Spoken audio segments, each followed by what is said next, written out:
Welcome everyone to another episode of Let's Talk Special Economic Zones. I am your host, Ainsley Brown. I am the Senior Director at Jamaica's Special Economic Zone Authority with responsibility for regulations, policy monitoring, and enforcement. In today's episode, we're going to cover rules of origin. Rules of origin simply mean where does a product originate from? All products that are made have a country of origin. Where are they made?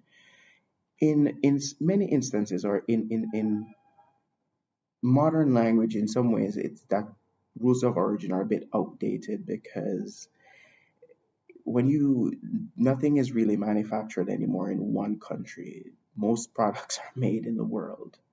So, you will have something that says, made in China. But when you take a look at the various components, you will see many different countries contributing, whether to, if you say, let's take a phone, whether to the hardware or to the software. And if you go right down to base materials, you'll find even more countries involved.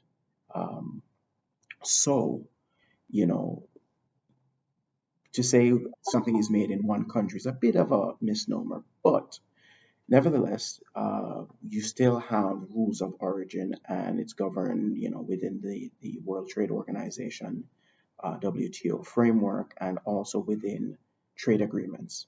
So trade agreements will have a rules of origin section in it that speaks to how do you determine that that particular product was actually made in X country or Y country, right? So it's very important, and there's different methodologies or methods that determines that.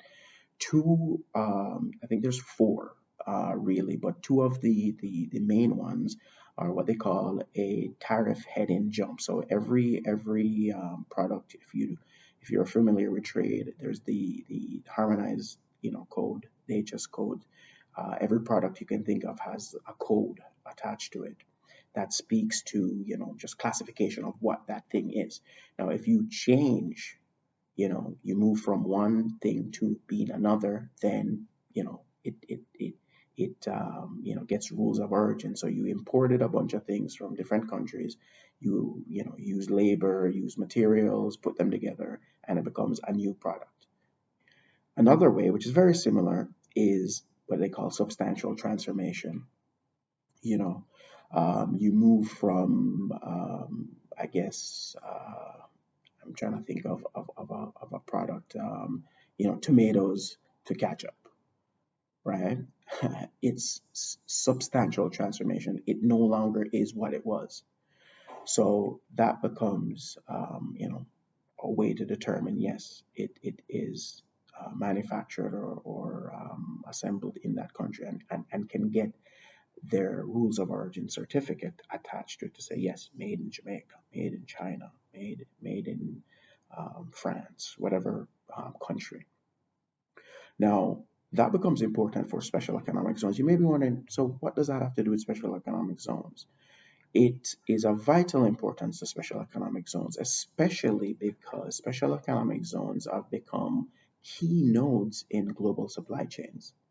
And it is a way and a means. It's not universal, it's not a panacea, but many countries have gone into special economic zones in order to attract investment, though that investment is typically, whether in manufacturing or services, you're attracting the investment to come to your country to do something in order to trade, whether they're trading in goods and or services.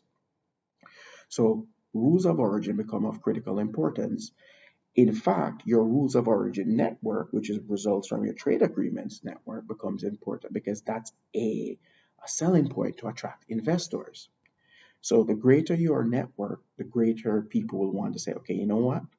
I'll come to your country, and if I manufacture in your country, I get to benefit from rules of origin because my country doesn't have a trade agreement with that with my key market. So let's say there is a Chinese manufacturer.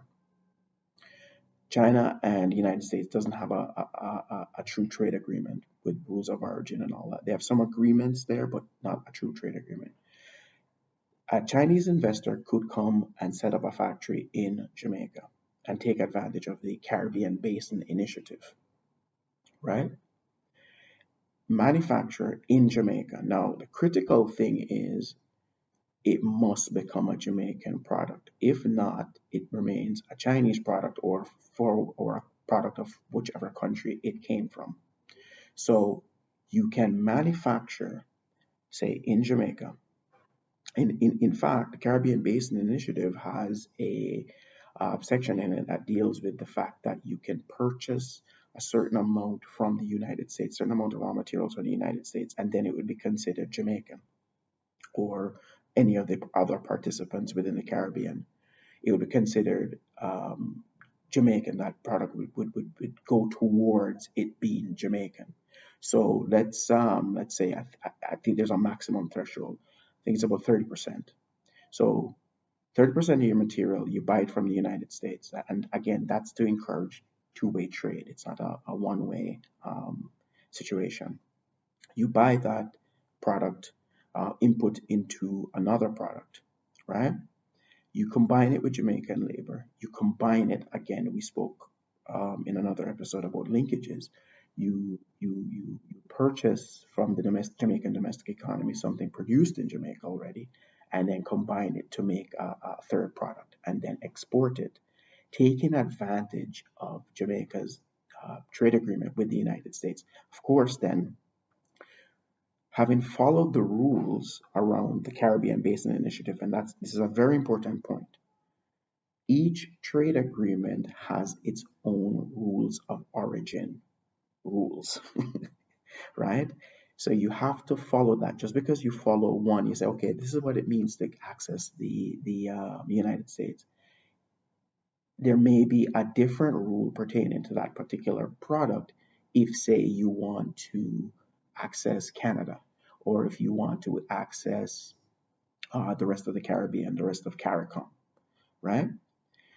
So you have to be very cognizant, if you're an investor, very cognizant of, even before coming and investing, of the rules of origin, because it will help to determine where you invest.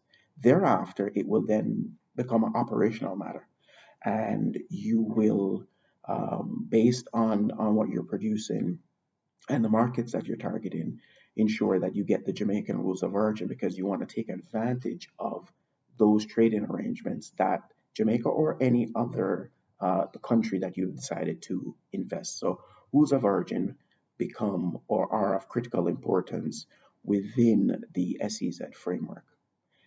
Thank you. If you liked what I had to say today, please like, share, subscribe. Please leave a comment or a question if you have any ideas around a future episode. Just put it in the comment box. Bye for now.